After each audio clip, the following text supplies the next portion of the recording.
দিনটি ছিল 3ই আগস্ট।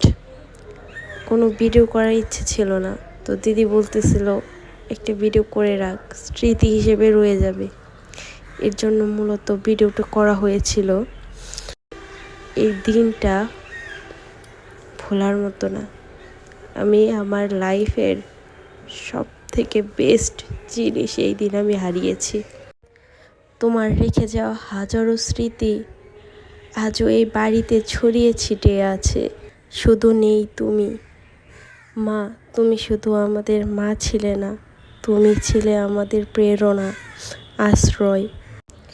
মার মতো কেউ হয় না।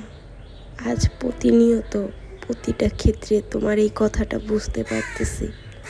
আমার জীবনের বড় একটি অংশ জুড়ে ছিলে তুমি। তুমি চলে যাওয়ার আগ মুহূর্ত পর্যন্ত আমার জন্য ভেবে গেছো যে তুমি চলে গেলে আমার কি হবে, আমি কিভাবে থাকবো।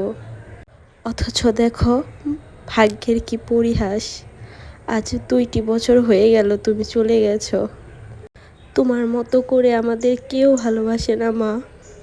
তোমাকে অনেক মিস করি আমরা। যেখানেই থাকো ভালো থেকো।